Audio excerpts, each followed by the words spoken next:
नमस्कार, मैं अभिषेक कुमार आप सभी का स्वागत करता हूं फोकस स्टडी विद अभी में। तो आप सभी को मेरा जय गुरु। तो जैसा कि कल ही मैंने आपको बता दिया था कि आज आपको कैप्सूल नंबर 45 और क्रैश कोर्स में हम लोग संख्या जो डे होगी, आज हम लोग 5th में पहुंच गए होंगे, जिसमें हम लोग 50 MCQ जो लगा रहे होंगे आपके कंप्यूटर पे। कंप्यूटर कहने का मतलब ये है कि आपका जो पेपर 3 है, जहां पे आपको 20 सवाल देखने को मिलेंगे, जिसमें मैंने कहा है कि अगर आप शिद्दत से, कल मैंने बहुत सारी चीजें बता रखी है। देखिए, अभी जो बिल्कुल क्लासेस चाहते हैं तो आप वीडियो को फॉरवर्ड कर लें 5 मिनट तक। 5 मिनट के बाद आप हर एक सवाल को लगा रहे होंगे, जो आज हमारा मेन टारगेट होगा कंप्यूटर क्लास पे, ठीक है। लेकिन अभी मैं 2-3 मिनट का समय लूंगा कि कैप्सूल सीरीज में कैसे कैसे चीजों को कंप्लीट कराया गया है, क्या क्या चीजों की नीड है, और जो आप अभी वीडियो देख रहे हैं उसका ऑब्जेक्टिव क्या है, और कैसे आप 20 में, यानी कि आपका जो 20 सवाल कंप्यूटर में आएगा, आप वहां 12 सवाल तक सही कर पाएंगे, उसकी मैं कुछ बातें करूंगा। तो देखिए, अभी जो आप 50 सवाल लगा रहे होंगे कंप्यूटर के, तो आज के इस वीडियो से मैं कहता हूं कम से कम 6 सवाल आप जेएसएससी सीजीएल के पेपर में देखने को आपको मिलेंगे। मिनिमम 5 सवाल तो आपको मिल ही जाएगा इस 50 सवाल में, ठीक है। क्योंकि इसमें आपको सवाल की संख्या तो 50 है, लेकिन एक्सप्लेनेशन के साथ बहुत सारी चीजें मिला करके आप यहां कम से कम अप्रॉक्स 100 सवाल कंप्लीट कर रहे होंगे। दूसरी बात, इस 50 सवाल में जैसे कि आप एग्जाम में 20 सवाल देखेंगे कंप्यूटर के, तो आपको 3 सेक्शन में सवाल मिलेंगे, इजी भी रहेंगे, मॉडरेट भी रहेंगे और हार्ड भी रहेंगे। हमारा टारगेट क्या होगा, आपके मॉडरेट सवालों पे सही करना है। इन सवालों को अगर हम सही कर पा रहे होंगे, देखिए अभी जैसे कंपटीशन का जो दौर बढ़ रहा है ना, अब स्टूडेंट या फिर टीचर का जो टारगेट हो रहा है हार्ड सवाल पे, लेकिन अभी भी कहीं ना कहीं जेएसएससी सीजीएल में हम बात करेंगे, आप इस टारगेट को, यानी कि जो मॉडरेट लेवल का जो सवाल है, इस पे हम टारगेट करके इसको सही करें। और जो इजी सेक्शन का जो क्वेश्चन है, इसको हमें गलती करना भी नहीं है, गलती से भी गलती नहीं करना है। 99% एक्यूरेसी रख सकते हैं, रखिए। 100% एक्यूरेसी रख सकते हैं, रखिए। और मिनिमम 95% एक्यूरेसी के साथ इन सवालों को सही करना है। यहां चूक हुई मतलब आपका एग्जामिनेशन से आपका सिलेक्शन में चूक हो जाएगा। देखिए, बातें थोड़ी सी कठोर हमारी होती है, प्रिय बातें, और मतलब जो आपको अच्छा लगे वो बातें मैं नहीं बोल सकता। जो नीड है वो बातें आपको सुननी पड़ेगी और आपको करनी भी पड़ेगी। तो आज हमारा टारगेट होगा 50 MCQ, जिसमें हम लोग टोटल 100 चीजों को, यानी कि 100 नॉलेज हम लोग ले रहे होंगे कंप्यूटर पे। इजी सवालों के साथ भी, मॉडरेट सवालों के साथ भी मिलेंगे और हार्ड सवालों से भी मिलेंगे। हार्ड सवाल को आप तब अटेम्प्ट करने की कोशिश करें जब इन पर बहुत अच्छा कमांड हो गया है। जब टॉपर की जो बात करते हैं, उनका ये सवाल सही होता है एग्जामिनेशन में। तो आज हम लोग का कैप्सूल संख्या 45 पे हम लोग पहुंच चुके हैं। और क्रैश कोर्स में जो 20 दिन का जो क्रैश कोर्स है आपका, 28 जनवरी का जो एग्जामिनेशन है और 4 फरवरी, गार्ड बांध लीजिए, आपका पेपर इसमें हो जाएगा, जिसमें हम लोग 5वें दिन पे पहुंच गए हैं। अब कैप्सूल सीरीज में देखिए, अब आप प्रिंट आउट केवल कैप्सूल 1 से लेकर 38 तक ही निकालेंगे, और क्रैश कोर्स का 2 PDF आप निकालेंगे, डे संख्या 2 और डे संख्या 4 का, जिसमें डेली लाइफ साइंस की चीजें मैंने दी है। अब आपको लिखने का समय नहीं है तो आप हमसे भी ले सकते हैं, और मैं हर PDF को मैं अपने ग्रुप में भी डालता हूं। 7909004902 इस नंबर पे आप हमें व्हाट्सअप करेंगे, जो भी इंटरेस्टेड है कैप्सूल सीरीज के PDF के लिए, जिसकी मिनिमम फी मात्र और मात्र 200 है। और पूरी वीडियो केवल आपको देखना है तो ये फ्री ऑफ कॉस्ट आपको दिया गया है, पूरी की पूरी वीडियो, जिसका लिंक आपको कमेंट सेक्शन में मिल जाएगा। इसके अलावा आप टेलीग्राम ग्रुप को जरूर से ज्वाइन करिएगा, जिसमें आपको मैथ के 600 सवाल आपको कराए गए हैं विथ वीडियो सॉल्यूशन मिसलेनियस 20, यानी कि 30 प्रैक्टिस सेट और 20 सवालों के साथ, तो आपका 600 सवाल हो जाएगा। अब बात करते हैं कि जो 20 में आपको 12 सवाल मैंने कंप्यूटर में बोला है, तो देखिए इसके लिए 3-4 टास्क आपको करनी है। कम से कम मेहनत करके, कम टाइम देकर के आप यहां अचीव कर सकते हैं। एक, आपको मास्टर वीडियो देखना है। मास्टर वीडियो का टाइम 2 घंटे का प्लस ये मास्टर वीडियो है, जिसमें मैंने ऑलमोस्ट सारी चीजों पे यहां पर टच किया है जो जेएसएससी के पॉइंट ऑफ व्यू से बात करते हैं। दिल्ली कांस्टेबल का भी पेपर दिए हैं तो स्टूडेंट को काफी लाभ हुआ है। इस वीडियो से पंचायत सचिव के स्टूडेंट सेलेक्टेड है, तो इस वीडियो को जब आप देख रहे होंगे तो 6 से 7 सवाल यही निकल जाएंगे। और ये वीडियो में आपका 6 से 7 सवाल कहा मैंने, क्योंकि इसमें से कुछ सवाल, कुछ क्या, मैक्सिमम टू मैक्सिमम सवाल इस मास्टर वीडियो को देखने के बाद आपके बन जाएंगे। तो या तो पहले इस वीडियो को देख लीजिए 50 MCQ को, या फिर मैंने जो कहा मास्टर वीडियो को। इसको आप देख लीजिएगा तो बहुत भरपूर नॉलेज मिलेंगे और ये 50 एमसीक्यू ऐसे ही उड़ा रहे होंगे। इसके बाद आपको 5 टेस्ट मैंने करवाया है, कोई फी नहीं है, फ्री है, केवल 1 रुपया मैंने लिए हैं। इस 5 टेस्ट में हर टेस्ट में 20 क्वेश्चन है, यानी 100 क्वेश्चन, और ये 100 के 100 क्वेश्चन आपके PYQ हैं जो आपके SSC ने पूछे हैं। तो इस 100 में डेफिनेटली चांस रखिए कि 2 से 3 तो आपके एग्जाम में कितना भी बुरा सिचुएशन हो, कंडीशन हो या किस्मत हो, यहां से फंसेगा ही।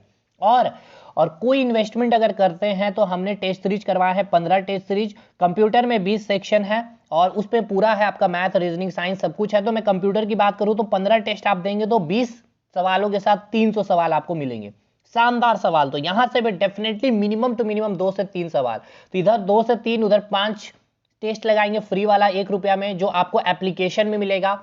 अब एप्लीकेशन को आप इंस्टॉल कर ले, लिंक आपको कमेंट सेक्शन में मिल जाएगा। मास्टर वीडियो का लिंक आपको टेलीग्राम में मैं शेयर कर दूंगा और पूरा कैप्सूल सीरीज की जो वीडियो लिंक है वो आपको कमेंट सेक्शन के पहले कमेंट में आपको देखने को मिलेंगे। ठीक है भाई, तो ये 5 से 6 मिनट का समय था इन चीजों को जानकारी देने में। बाकी मैं इधर उधर की कोई बातें नहीं की, ना मैंने कोई कोर्स का प्रमोशन किया है। अब जहां अगर इन्वेस्टमेंट लगती है कीजिए, ये आपकी मर्जी है। तो चलिए साहब, हम लोग स्टार्ट करते हैं पहले सवाल के साथ, और आंसर आपको नहीं देखना है। कोशिश करिए कि आपकी तैयारी कितनी है, इन 50 में से आप कितना सही कर पा रहे हैं। क्वेश्चन ये पूछा गया है कि निम्नलिखित में से, हिंदी इंग्लिश दोनों में है, निम्नलिखित में से कौन सी श्रेणी पुणे में विकसित भारत की सर्वप्रथम सुपर कंप्यूटर श्रेणी है? Which of the following first super computer series is developed in Pune? ठीक है भाई, तो ऑप्शन है आपका विज्ञान, परम, धनुष और शक्ति। इनमें से कौन सी श्रेणी जो है पुणे में विकसित हुई है, जो भारत की सर्वप्रथम सुपर कंप्यूटर श्रेणी में से एक है?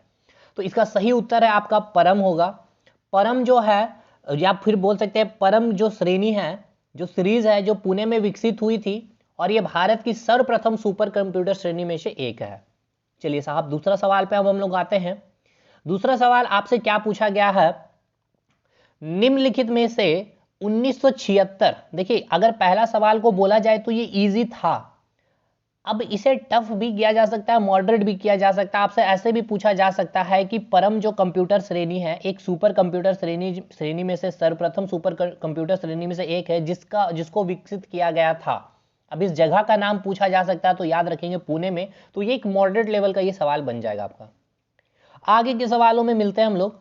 निम्नलिखित में से 1976 वर्ष में विकसित सर्वप्रथम सुपर कंप्यूटर कौन सा है? देखिए ईयर याद रखना है कि विच one is the first super computer, पहला सुपर कंप्यूटर कौन है जो डेवलप किया गया था 1976 में। तो ऑप्शन है आपका एक्रोम एटम, PCW, क्रेव 1, PET। तो क्रेव 1 जो है आपका, ये आपका फर्स्ट सुपर कंप्यूटर है जो डेवलप की गई थी 1976 में। Crave 1 is the oldest super computer developed in 1976। अगला एक इजी सवाल, ये एक अच्छा मॉडरेट सवाल था। पहला सवाल भी इजी था, मैंने कहा कि अगर पूछ लिया जाता है कि कहां विकसित की गई थी परम को, तो वो आपका मॉडरेट बन सकता था। तीसरा एक इजी सवाल पूछा गया है फुल फॉर्म से। MMU स्टैंड्स फॉर, यानी कि MMU का विस्तार क्या है? Machine memory unit, memory management unit. तो इसका सही उत्तर होगा आपका मेमोरी मैनेजमेंट यूनिट। ठीक है, चलिए भाई, MMU का क्लियर हो गया कंसेप्ट। देखिए MMU के बारे में थोड़ा सा मैं अगर बोलूं तो ये चीजें थोड़ी इंग्लिश में ही रहेगी, क्योंकि कंप्यूटर को हिंदी में पढ़ना और समझाना खुद में एक टिपिकल टास्क होता है। जो मेमोरी मैनेजमेंट जो यूनिट है is a computer hardware component which manage all memories and catching operation associated with the processor. समझ गया ना? जो भी हार्डवेयर है कंप्यूटर का, जो हार्डवेयर, देखिए सॉफ्टवेयर एक वर्ड आप सुनते हैं और एक आप हार्डवेयर सुनते हैं। सॉफ्टवेयर वो चीज को कहते हैं जिसको आप छू नहीं सकते हैं, हार्डवेयर आप उसको कहते हैं जिसको आप छू सकते हैं। जैसे आपने कहा MS विंडो डलवा लिया, आपने MS एक्सेल डलवा लिया है, तो वो सॉफ्टवेयर हो गया। क्यों? क्योंकि वो आप उसको छू नहीं सकते। लेकिन हार्डवेयर जैसे कि कीबोर्ड हो गया, छू सकते हैं, माउस हो गया, मॉनिटर हो गया। ठीक है, एक आपका आता है इनपुट डिवाइस और एक होता है आपका आउटपुट डिवाइस। देखिए आउटपुट डिवाइस मतलब क्या आपको समझ में आ रहा है? आउटपुट, समझिएगा चीजों को, आउटपुट डिवाइस है, यानी आपको आउटपुट मिलेगा जिससे। तो आप जब मॉनिटर की बात करते हैं, मुझे एक बात बताइएगा, तो मॉनिटर आपको कोई चीज शो कर रहा है, कोई रिजल्ट शो करता है, यानी कि वो एक आउटपुट दे रहा है अपने स्क्रीन पे। दूसरी बात, इनपुट की अगर मैं बात करूं तो इनपुट इन द सेंस कि जैसे कि आपके पास ये माउस है, ठीक है ना, ये वायर लगा हुआ है, तो आपने लेफ्ट क्लिक किया तो आपने लेफ्ट क्लिक किया या फिर राइट क्लिक किया तो क्या क्या आपने कि इनपुट कमांड दिया स्क्रीन पे या फिर उस फोल्डर पे, वो फोल्डर क्या हो गया, सेलेक्ट हो गया, ठीक है ना, क्या हो गया, वो सिलेक्ट हो गया, तो वो क्या हो गया, आपने इनपुट कमांड दिया तो वो एज ए इनपुट डिवाइस की तरह काम किया आपका। ठीक है भाई, क्लियर है। अभी इसके क्वेश्चन पे आएंगे तो चीजें और क्लियर हो जाएगी। देखिए आ ही गया सवाल आपका, विच वन इज इनपुट डिवाइस, यानी कि इनमें से कौन सा इनपुट डिवाइस है। तो मॉनिटर आपको क्या है, बाहर आउटपुट दे रहा होता है, एक आउटपुट डिवाइस है। प्रिंटर की बात की जाए तो प्रिंटर जो है चीजों को प्रिंट करके पेपर को क्या करता है, बाहर निकाल रहा, आउटपुट दे रहा है, तो प्रिंटर भी क्या हो गया आपका, एक आउटपुट डिवाइस हो गया। फ्लॉपी डिस्क, देखिए जो डिस्क वाली जो बात आती है, जो वो भी क्या आपका एक आउटपुट डिवाइस है ना, बाहर से आप चीजों को लगाते हैं उसको, तो एक फ्लॉपी डिस्क आउटपुट। जॉयस्टिक, अब ये जॉयस्टिक जो काम करते हैं वो कैसे काम करते हैं, जब तक कि उसमें इनपुट कमांड नहीं दिया जाता, तो ये जॉयस्टिक क्या हो गया आपका, इनपुट डिवाइस हो गया। ठीक है भाई। पांचवा सवाल, which of the following refers to the number of pixel per inch printer on a page, इनमें से कौन सा पिक्सल प्रति इंच छपाई में दर्शाता है। ठीक है ना, कौन सा जो है आपका प्रिंट मार्जिन है, फिल्टर है, रिजोल्यूशन है या फिर कलर मोड है जो आपका प्रति इंच छपाई में दर्शाता है। तो ये क्या होगा, इसका सही उत्तर ये आपका सही हो जाएगा रिजोल्यूशन। ठीक है, रिजोल्यूशन जो है आपका जो छपाई करती है वो पिक्सल प्रति इंच छपाई में दर्शाता है। अगला छठा सवाल, बहुत इंपॉर्टेंट सवाल है आपका ये। अब इसको मैंने बहुत डिटेल में चीज़ों को क्लास में समझाया है मास्टर वीडियो में। In which generation of computer was a mechanical language for programming used, कौन सी पीढ़ी की, यानी कि फर्स्ट जनरेशन थी या सेकेंड जनरेशन थी कि जिसमें कंप्यूटरों में प्रोग्रामिंग भाषा मशीनी भाषा थी। तो फर्स्ट जनरेशन में आपको क्या था, आपका जो आपका कंप्यूटरों में प्रोग्रामिंग भाषा ही क्या थी, मशीनी भाषा थी। तो इसका सही उत्तर क्या हो जाएगा, फर्स्ट जनरेशन।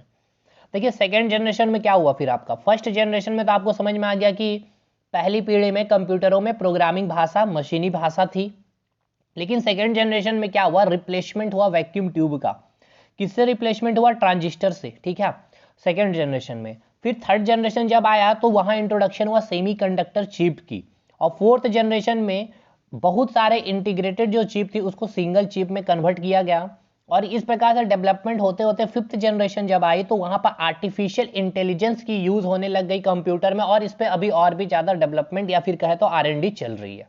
ठीक है, अगला सवाल, सातवां सवाल, एक अच्छा सवाल है ये, हालांकि है तो फुल फॉर्म से, लेकिन बहुत सारे स्टूडेंट इसको सही नहीं कर पाएंगे। फुल फॉर्म पूछा गया आपका, PDA का फुल फॉर्म क्या होगा, पर्सनल डाटा असिस्टेंट। ठीक है, पर्सनल डिजिटल असिस्टेंट या फिर प्राइम डाटा असिस्टेंट। तो इसका सही उत्तर होगा पर्सनल डिजिटल असिस्टेंट। ठीक है ना, PDA का जो फुल फॉर्म होगा वो होगा आपका पर्सनल डिजिटल असिस्टेंट। इसके बारे में कुछ चीजें समझ लीजिए। देखिए एप्पल के जो CEO थे जॉन स्क्यूली, उन्होंने ही ये टर्म इंट्रोड्यूस किया था या कॉइन किया था PDA का इन 1992 में। PDA करता क्या है, PDA provide computing and information storage and retrieval, ठीक है ना, रिट्रीवल कैपेबिलिटी फॉर पर्सनल और बिजनेस यूज। तो ये जो PDA जो आप बात कर रहे होंगे, इसको जो कॉइन करने वाले या इंट्रोड्यूस करने वाले कौन थे, एप्पल के CEO जॉन स्क्यूली इन 1992 में। तो आपको ये पता होना चाहिए PDA का फुल फॉर्म क्या होता है, पर्सनल डिजिटल असिस्टेंट। आठवां सवाल, जो एंड्रॉयड का जो आप मोबाइल यूज कर रहे होते हैं या फिर जो एंड्रॉयड का जो डेवलपमेंट हुआ है, इसके लिए जो आधिकारिक भाषा है वो क्या है, कोबोल है, फोर्ट्रो है, अडा है या फिर जावा है। तो ये इजी सा सवाल है, जावा आपका इसका सही उत्तर हो जाएगा। जावा के बारे अगर आप थोड़ी सी जानकारी ले तो ओरिजिनली डेवलप्ड किसके द्वारा हुआ था, 1995 में जेम्स गॉसलिंग के द्वारा किया गया था। अगला नौवां सवाल, who invented the mouse of computer, very very important सवाल और इजी सवाल। माउस का जो आविष्कार करने वाले कौन है, जॉन या फिर डगलस या चार्ल्स या सिमोन। तो इजी सवाल है, डगलस इंगलबर्ट जो है माउस जो कंप्यूटर के जो माउस उसके इन्वेंटर है। अगले सवाल पे आते हैं, which one is known as mind of computer, computer का मस्तिष्क किसे कहा गया। देखिए ऑप्शन के according software, hardware, CPU, monitor, तो CPU हो जाएगा, सेंट्रल प्रोसेसिंग यूनिट। चलिए आगे हम सवालों में मिलेंगे तो वहां पे आपके साथ डिस्कशन करेंगे। शॉर्टकट की आपसे पूछा गया है, यहाँ पे शॉर्टकट की आपसे क्या पूछा गया, तो इस पे भी देखते हैं हम लोग।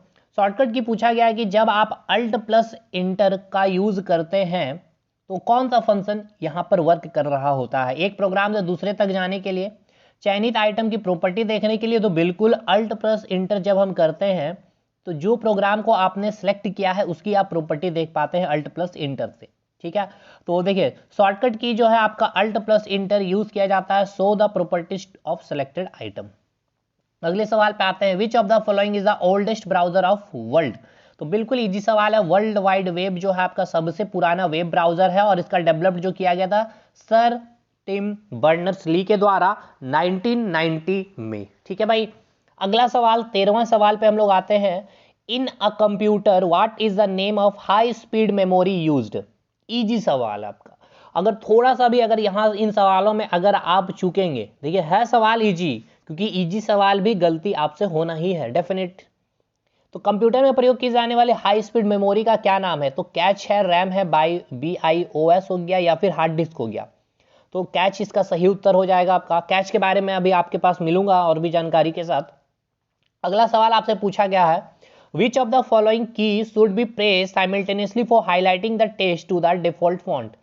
प्रीटीफुल फॉन्ट के टेक्स्ट को उजागर करने के लिए यानी कि हाईलाइट करने के लिए निम्न में से किन बटनों के साथ बटनों को एक साथ दबाया जाना चाहिए, control plus home, control plus space bar, control plus shift plus Z, control plus alt plus F2। तो कंट्रोल प्लस स्पेस बार को जब आप प्रेस करते हैं तो हाईलाइट कर दिया जाता है उस टेक्स्ट को। देखिए यहाँ पे आपको मैंने लिखा भी है कंट्रोल प्लस स्पेस बार। और जब आप कंट्रोल प्लस होम को प्रेस करते हैं तो यूज टू, इसका यूज इसलिए किया जाता है मूव द कर्सर, यानी कि माउस की जो कर्सर है मूव करने के लिए, बिगिनिंग ऑफ द डॉक्यूमेंट। तो जो डॉक्यूमेंट है उसका बिगिनिंग में आपको पहुंचना है तो कंट्रोल प्लस होम आप प्रेस करते हैं। अगला सवाल बहुत अच्छा सवाल, ये बहुत इंपॉर्टेंट सवाल है, ये बड़ा सवाल आपका मॉडरेट था 14th वाला। I small city with limited geographical area generally used as for computer networking. पूछा गया है कि सीमित भौगोलिक क्षेत्र वाले छोटे शहरों में कंप्यूटर नेटवर्किंग के लिए किसका प्रयोग करते हैं। अगर छोटा सा एरिया है, एक छोटा सा कैंपस है, अगर मान के चलते हैं स्कूल का जैसे कि कैंपस है, ठीक है ना, या कॉलेज का लेते हैं कैंपस, तो एक लिमिटेड एरिया है छोटे शहर में, कंप्यूटर नेटवर्किंग के लिए यानी कि कंप्यूटर प्रॉपर वे में नेटवर्किंग हो सके कंप्यूटर का, वहां पे जो भी कंप्यूटर जितने भी कंप्यूटर, उसके लिए हम क्या यूज करते हैं, कैन का, मैन का, लैन का या वैन का। तो यस कैन का। कैन का फुल फॉर्म जब आप देखते हैं, दो फुल फॉर्म आप देखिएगा एग्जाम में, कैंपस एरिया नेटवर्क या फिर कॉर्पोरेट एरिया नेटवर्क। ठीक है, जब वो वाइड लेवल पे, ठीक है ना, बहुत बड़े एरिया में हमें जब नेटवर्किंग करना होगा कंप्यूटर के, तो वैन का यूज करेंगे, wide area network. Full form देखते चलिएंगे आप लोग। मैन, जब मेट्रोपॉलिटन एरिया में आपको कोई वर्क करना होगा नेटवर्किंग कंप्यूटर का, तो मैन का यानी कि मेट्रोपॉलिटन एरिया नेटवर्क। और लैन, लोकल एरिया में, कॉलोनीज में अगर आपको नेटवर्किंग करनी कंप्यूटर की, तो लैन का यूज करते हैं लोकल एरिया नेटवर्क की। कंपाइलर क्या है, तो बहुत सा इजी सवाल है, ये सॉफ्टवेयर है ना, तो आप उसे छू सकते हैं और आप उसे बस फील कर सकते हैं। Software which translate computer code written in one programming language into other language में, इसको कन्वर्ट करते हैं ये आपका। अगला सवाल 17वां सवाल, इजी सवाल था वो 16वां। वेरिफिकेशन, देखिए जो वेरिफिकेशन होती है, ये एक अच्छा सवाल हो गया आपका मॉडरेट लेवल का।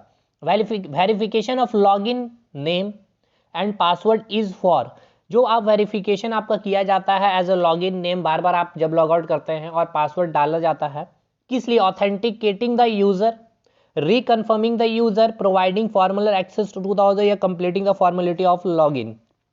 ये इसलिए किया जाता है क्योंकि ऑथेंटिकेटिंग द यूजर, यानी कि यूजर जो है वो एक ऑथेंटिकेटिंग यूजर है या नहीं, इसीलिए।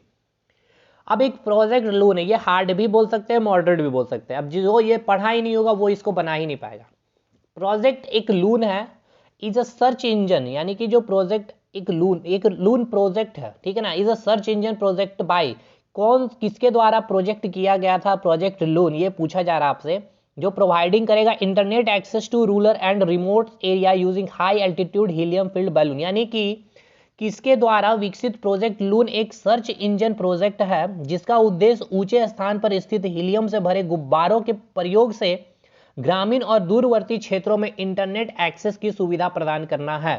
तो ये आपका गूगल है, गूगल ने ही ये project Loon is a search engine project by Google for providing internet access to rural and remote area using high altitude helium filled balloons को। ठीक है भाई, आगे चलते हैं अगले सवालों पे।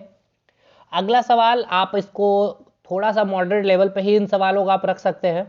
पूछा गया है कि व्हाट डज, सॉरी मैं इसको इजी कहूँगा, सॉरी मैंने लगा कि दूसरी सवाल है ये रैम की।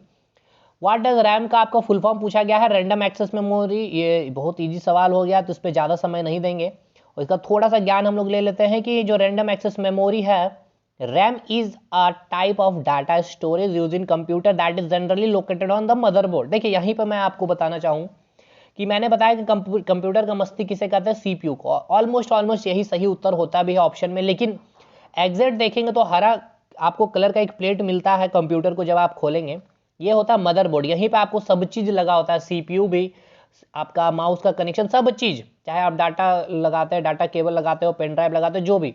तो मेन मस्तिष्क अगर मदरबोर्ड रहेगा ना तो टिक करिएगा मदरबोर्ड, सीपीयू नहीं, लेकिन ऑलमोस्ट सीपीयू ही मिलता है आपका। कंप्यूटर पे बहुत डिटेल, बहुत इंटरेस्टिंग सब्जेक्ट है, आप मास्टर वीडियो देखेंगे और इन पे और भी देखिए, वो तो बहुत पुराना वीडियो था और आज भी उसमें दम है, मैं इसीलिए कर रहा हूँ। देखिए उस समय की जो हमारी नॉलेज थी, जो जो एक्सपीरियंस थे, उसके अकॉर्डिंग मैं बता रहा हूँ। अभी मैं और भी ज़्यादा अच्छी खासे मैं चीज़ों को दे सकता हूँ कंप्यूटर पे, लेकिन देखिए समय अधिक नहीं है, मैं ज़्यादा चीज़ नहीं दे करके आपको फंसाना नहीं चाहता हूँ, उलझाना नहीं चाहता हूँ, क्योंकि कंप्यूटर में फिर आपको इंटरेस्ट जग जाएगा जब आप मेरी वीडियो देखेंगे, तो फिर आप कंप्यूटर में अधिक टाइम देने लग जाएंगे। तो ये तरीका नहीं होगा, तरीका है समय के अकॉर्डिंग चीज़ों को देखना है। 12 सवाल मैं आपको बोल तो रहा हूँ, आप कर सकते हैं, बाकी आपने भी तो मेहनत किया है ना अपनी एंड से काफ़ी चीज़ों पे, तो अच्छा कर सकते हैं, 14-15 तक पहुँच सकते हैं आप। अगले सवाल पे आते हैं। ये तो फुल फॉर्म पूछा गया सीपीयू का, सेंट्रल प्रोसेसिंग यूनिट, इजी सवाल है आपका ये आप हार्ड के श्रेणी में रख सकते हैं या मॉडरेट के श्रेणी में रख सकते हैं इन सवाल को। What pointing device in a computer function by detecting two dimensional motion relative to its supporting surface. देखिए ये कॉमन सेंस भी है तो आप बना लेंगे इस सवाल को, तो फिर अगर आप इसके फिर आप इजी के श्रेणी में रख सकते हैं। कंप्यूटर फंक्शन में उस पॉइंटिंग डिवाइस, पॉइंट करने वाले डिवाइस का क्या नाम है जो 2 डायमेंशनल मोशन पे वर्क करता है? तो माउस है, सीधा सा सवाल है ये, ठीक है ना। देखिए माउस के बारे में कुछ चीज़ें यहाँ इन्फॉर्मेशन लिखिए कि हैंड हेल्ड पॉइंटिंग डिवाइस है, ठीक है ना, हाथों से संभाला जाने वाला ये एक डिवाइस है। डिटेक्ट करता है 2 dimensional motion related to a surface. Input device है आपका। मैंने कहा था कि माउस क्या कर रहा है, एक इनपुट दे रहा है, कमांड दे रहा है, इस फोल्डर को सिलेक्ट कर दिया या ओपन करने का। मॉनिटर आउटपुट डिवाइस हो गया, क्यों? क्योंकि मॉनिटर ने आउटपुट चीज़ों को दिखला रहा है, और इसकी जो इन्वेंटर है वो डगलस इंगल बट है, इन्वेंट किया माउस का। अगले सवाल के साथ मिलते हैं यूनिक्स के। Operating system is the trademark of Unix operating system. किसका ट्रेडमार्क है यूनिक्स? बहुत तगड़ा सवाल आपका ये।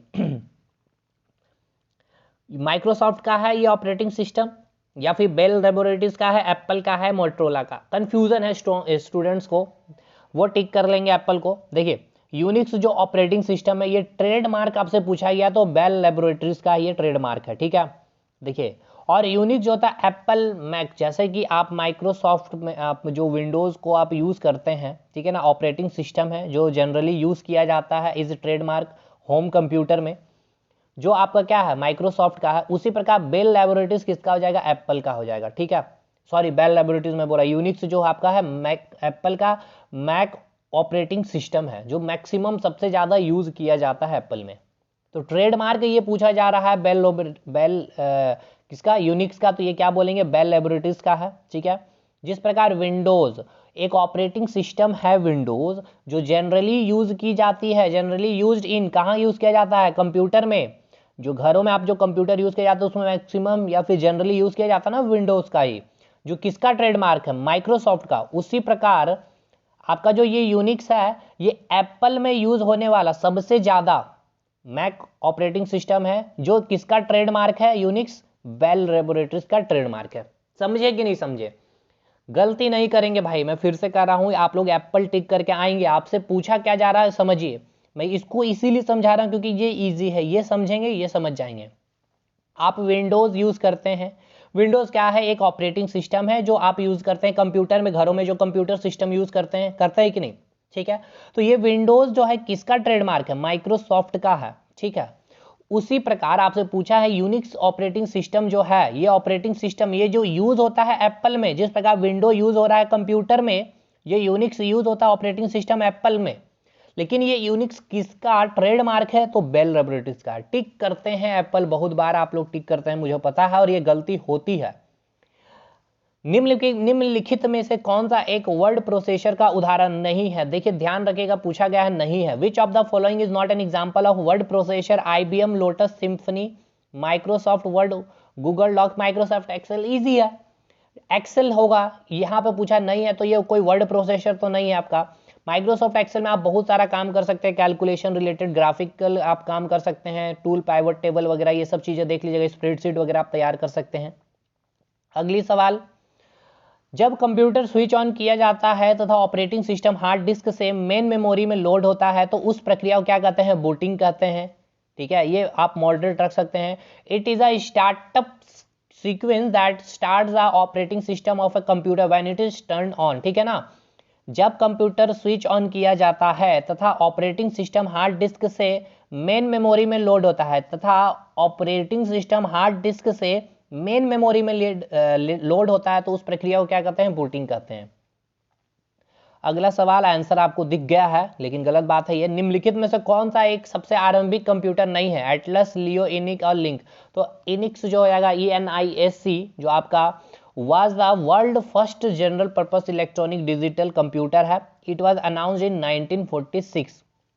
सवाल को समझिएगा, पूछा गया निम्नलिखित में से कौन एक आरंभिक कंप्यूटर नहीं है?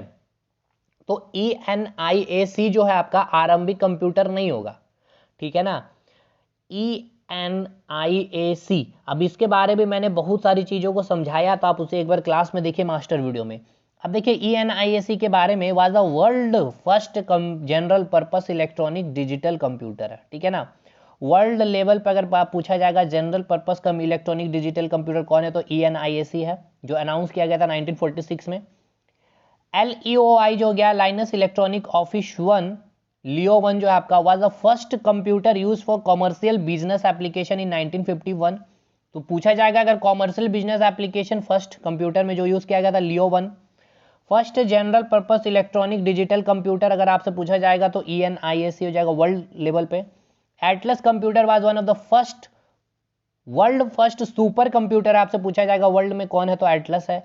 LINC अगर पूछा जाए फुल फॉर्म पहले देखेंगे, laboratory instrument computer is consider as a first mini computer and a forerunner to the personal computer.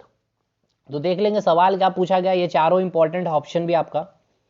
Speed of modern day printer are measure in.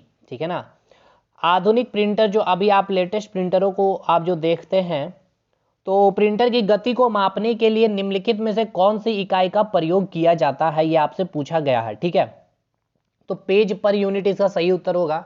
ठीक है ना, पेज पर यूनिट मैं बोल रहा हूँ, पेज पर मिनट, ऑप्शन सी इसका सही उत्तर होगा। एक बार देख लेता हूँ मैं अभी। यस, पेज पर मिनट जो है अभी लेटेस्ट जो कंप्यूटर प्रिंटर है वो इसी पे आपका प्रयोग किया जाता है। CRI स्पीयर का अभिप्राय यानी कि फुल फॉर्म है, ये आप मॉडरेट बोल सकते हैं। ऑलमोस्ट बहुत स्टूडेंट का इसका फुल फॉर्म नहीं पता होगा। ठीक है, चलिए इस पर देखते हैं, हम लोग बात करते हैं इसका फुल फॉर्म क्या है CRI स्पीयर का।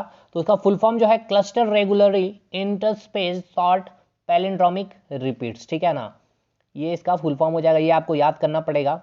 कंप्यूटर के निर्माता उपयोगकर्ता द्वारा एक प्रोग्राम किए जाने के बाद किसे संशोधित नहीं किया जा सकता है? वेरी वेरी इंपॉर्टेंट, एक अच्छा समझ लेवल जिसको बोलते हैं ना, समझ स्तर का क्वेश्चन। कंप्यूटर के जो निर्माता है या जो आप यूज कर रहे हैं, यूजर या creator, which of the following programme can't be modify, जिसको आप मॉडिफाई नहीं कर सकते हैं कंप्यूटर में, तो वो आपका EPROM है, रोम है, EPROM है या फिर रोम। ऑप्शन आपका दो बार मैंने लिख दिया, यहाँ आपका रैम होगा। ठीक है ना, यहाँ आपका रैम होगा। तो आपका रोम जो हो जाएगा, जिसको आप दोबारा चाहे यूजर हो चाहे क्रिएटर हो, आप उसको मॉडिफाई नहीं कर पाएंगे। Read only memory is a type of non volatile memory use in computer and other electronic device. Data store in ROM can not भी electronically modified after the manufacture of the computer memory device. ठीक है ना, जब memory device जो बना लिया जाता है रोम को, और उसको आप इलेक्ट्रॉनिकली मॉडिफाई आप नहीं कर सकते हैं मैन्युफैक्चर करने के बाद। कैप्चा की बात की जाए, is a computer program. Captcha का आपसे आपका पूछा गया है कैप्चा के बारे में। तो कैप्चा एक कंप्यूटर प्रोग्राम है जो मशीन इनपुट में ह्यूमन इनपुट की पहचान करता है, या फिर यूज़र की आइडेंटिटी वेरीफाई करता है, या फिर वायरस को रिमूव करता है, या फिर a test administered by the user, यानी कि आपसे पूछा गया यूज़र द्वारा एक टेस्ट को देखरेख करना। तो इसका सही उत्तर होगा मशीन इनपुट से ह्यूमन इनपुट की पहचान करना, ठीक है ना। मशीन इनपुट से ह्यूमन इनपुट का पहचान करना जो कैच काम करती है, to distinguish human input from machine input. Captcha की बात की जा रही है, सॉरी कैप्चा है, कैच मैं बोल रहा था बार बार, कैप्चा, ठीक है ना। कैप्चा आप देखते होंगे जब लॉगिन करते हैं तो वहां पर आपसे मांगा जाता है W123 डालने के लिए, इसीलिए कि वो चेक कर रहा है कि ये कहीं कंप्यूटर कोई मशीन ही तो ये आपका अकाउंट यूज नहीं करने जा रहा है या एक्चुअली ये ऑथेंटिक पर्सन है। तो किसके बीच डिस्टिंग्विश कर रहा है, एक मशीन और ह्यूमन के बीच में। तो मशीन इनपुट से ह्यूमन इनपुट की पहचान कर रहा है, ठीक है ना, कि कहीं मशीन भी तो इनपुट नहीं दे रहा, वो कंप्यूटर ही तो इनपुट नहीं दे रहा। कैप्चा की अगर बात की जाए फुल फॉर्म, तो completely automated public turning test to tell computers and human apart. Captcha are used as security checks to deter spammer and hacker from using, मतलब कि सिंपल सी बात है, कैप्चा का यूज क्यों कर रहे हैं, एज ए सिक्योरिटी भी चेक कर किया जा रहा है, कोई स्पैमर कोई हैकर तो यूज नहीं कर रहा है आपका अकाउंट को, ठीक है ना, इसलिए कैप्चा का यूज किया जाता है। अगला सवाल है 30वां सवाल, इजी सवाल है और बहुत इंपॉर्टेंट और फेमस सवाल भी है आपका। चलिए सवाल क्या पूछा गया है कि जो इसमें से कौन जो है ग्रुप में बिलोंग नहीं करता, मालवेयर हो गया, फिशिंग हो गया, रैंसमवेयर हो गया, स्पैम। स्पैम जो हो जाएगा इसका सही उत्तर हो जाएगा स्पैम। क्या हो गया है कि इलेक्ट्रॉनिक जंक मेल होता है, ठीक है ना, जो स्पैम फोल्डर में चला जाता है। मैलवेयर क्या हो गया, short for malicious software are used a single term to refer to virus, spyware, worm etcetera. Phishing is a way that criminal get sensitive information, और ransomware is a form of malware that encrypt a victim files. मतलब अगर आप बात कर रहे होंगे malware का या फिशिंग का या रैंसमवेयर, कहीं ना कहीं एज अ सिक्योरिटी पर्पस में आप देख सकते हैं स्पैम क्या हो गया, एक जंक मेल है ये आपका, ठीक है। वेब पेज आर रिटेन, जो रिटेन किया जाता है वेब पेज, आप इसका आंसर देख लें क्योंकि मैं दिखा ही दिया हूं। तो वेब पेज जो किसके प्रयोग द्वारा लिखा जाता है, तो HTTP का, URL का, HTML का, FTP, तो HTML हो जाएगा हाइपर टेक्स्ट मार्कअप लैंग्वेज, ठीक है, इसका फुल फॉर्म होता है। वेब पेज कैन एदर भी स्टैटिक और डायनेमिक हो सकता है आपका। व्हाट इज क्लाउड कंप्यूटिंग, ठीक है ना, क्लाउड कंप्यूटिंग के बारे में आपसे पूछा गया है, तो एक सर्विस है क्लाउड कंप्यूटिंग, क्या आपका एक सर्विस है, ठीक है ना, हार्डवेयर ना सॉफ्टवेयर ना वेबसाइट, ये एक आपका सर्विस है। Which of the following is not a search engine, Yahoo, Bing, Flipkart. तो इजी सवाल है आपका। फ्लिपकार्ट क्या है, एक आपका क्या हो गया, एक ऑर्गेनाइजेशन बोल सकते हैं या कोई एक प्लेटफॉर्म है जहां आप कॉमर्शियली पर्पज से चीजों को शॉपिंग करते हैं वहां पे, ठीक है। याहू एक सर्च इंजन है, बिंग एक सर्च इंजन है, जीगा ब्लास्ट भी आपका एक सर्च इंजन है। Which computer is use to get the help menu, very very important है। एक विंडोज की कौन सी कीबोर्ड पर कौन सा बटन चल रहे हैं प्रोग्राम की सहायता, यानी कि हेल्प मेन्यू को खोलने में हेल्प करता है, F1, F2, F10, F11, तो F1, ठीक है। कुछ बातें जान ले, F2 का यूज किया जाता है रीनेम करने के लिए ऑब्जेक्ट का, ठीक है, सेलेक्ट ऑब्जेक्ट का अगर आपको नाम चेंज करना है। F10 का यूज किया जाता है एक्टिवेट मेनू बार ऑप्शन को एक्टिवेट करने के लिए। F11 का यूज किया जाता है टॉगल्स बिटवीन, यानी कि जो फुल स्क्रीन है और जो नॉर्मल डिस्प्ले है, ठीक है, उसके बीच में टॉगल्स करने के लिए F11 का यूज करते हैं। Which of the following does not belongs to the group है, ठीक है भाई, इसका भी आंसर आपने देख ही लिया भाई। यूनिक्स, MS DOS, विंडोज, ये सभी ऑपरेटिंग सिस्टम है। फायरवॉल क्या हो जाएगा, एक सिक्योरिटी पर्पस या मेलवेयर आप बोल सकते हैं। नेटवर्क सिक्योरिटी सिस्टम है that monitor and control incoming and outgoing network traffic. बाकी ये सभी आपका क्या एक ऑपरेटिंग सिस्टम है। IP address refers to, IP address से क्या अभिप्राय है आपसे पूछा गया, तो IP एड्रेस से क्या अभिप्राय है, न्यूमेरिकल नेटवर्क लेवल है, एक संख्यात्मक नेटवर्क लेवल है आपका IP का एड्रेस, जो IP एड्रेस जो रेफर करता है।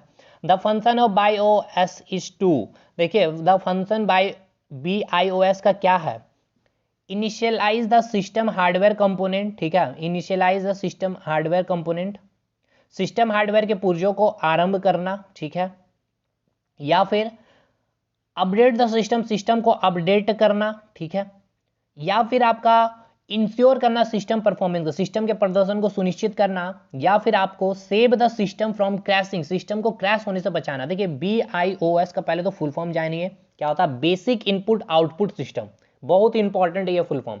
इसका मेन काम क्या है, सिस्टम हार्डवेयर के पुर्जों को प्रारंभ करना, यानी इनिशियलाइज करना, यानी कि जो BIOS है ये एक नॉन वोलेटाइल क्या है, फर्मवेयर है, जिसका यूज किया जाता है किस लिए, हार्डवेयर जो आपका हार्डवेयर परफॉर्म करेगा उसको इनिशियलाइज करने के लिए ड्यूरिंग द बूटिंग प्रोसेस, जब आप बूटिंग करते हैं, स्विच ऑन जैसे ही कंप्यूटर को करते हैं ना, देखिए बहुत डिटेल में ये सब चीजें समझनी है, मैं जितना ऊपर हो सकता हूं मैं नहीं कर रहा हूं। जैसे कंप्यूटर को आपने स्विच ऑन किया, ठीक है, तो जो भी आपका ऑपरेटिंग सिस्टम है वहाँ से जो मेन लोड जो है वहाँ से जो डाटा है आपका जो मेमोरीज है ये सारा डाटा आपका जाएगा, और उसी समय आपका जितने भी हार्डवेयर है आपके, जैसे कि माउस हो गया, कीबोर्ड हो गया, इन सभी को इनिशियलाइज करना, एक तरह से समझिए कि कंपन जनरेट करना, वर्क करने के लिए आप रेडी हो जाइए, जिसको आप जगा रहे हो, तो ये BIOS ही करता है, initialising the system hardware component को। ठीक है भाई, ये बहुत ईजी है कंप्यूटर, अगर आप समझ के पढ़ेंगे तो।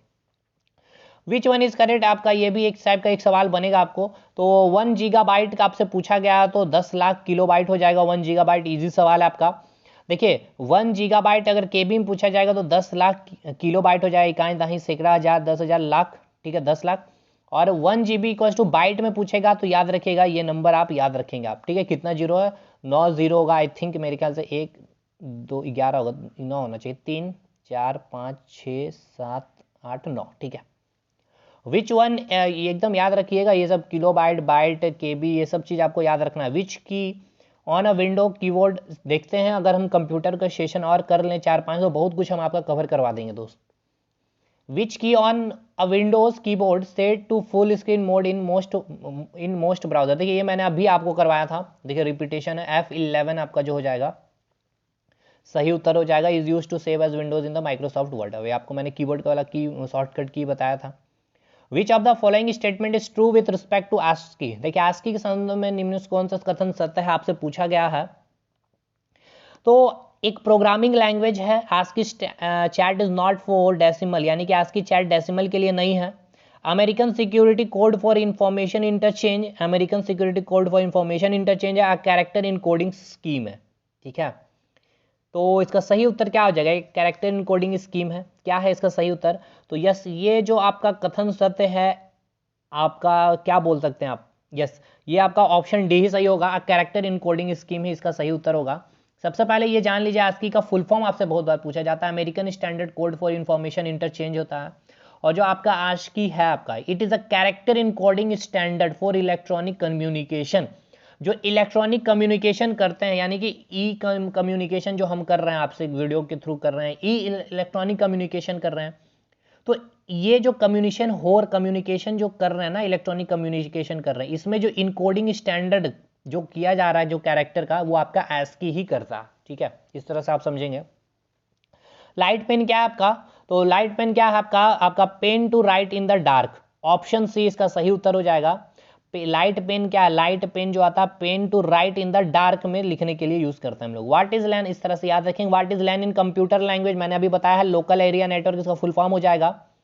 43 क्वेश्चन आपका, 43 क्वेश्चन में आपसे क्या पूछा गया है कि विच of the following does computing in a personal computer, ठीक है ना, कंप्यूटिंग में आप जो निम्नलिखित में से कौन सा एक पर्सनल कंप्यूटर में कंप्यूटिंग करता है, ठीक है।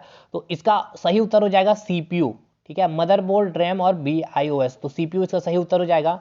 CPU is a engine of the computer, it does computing in computer. Debugging the process of, debugging जो प्रोसेस है ये क्या प्रोसेस है आपका, ये पूछा गया है। तो ऑप्शन है आपका rolling out a software program, यानी सॉफ्टवेयर प्रोग्राम को प्रारंभ करना, modifying software program, software program को संशोधित करना, checking error in software program, software program में गलतियां ढूंढना, और changing the design structure of programme.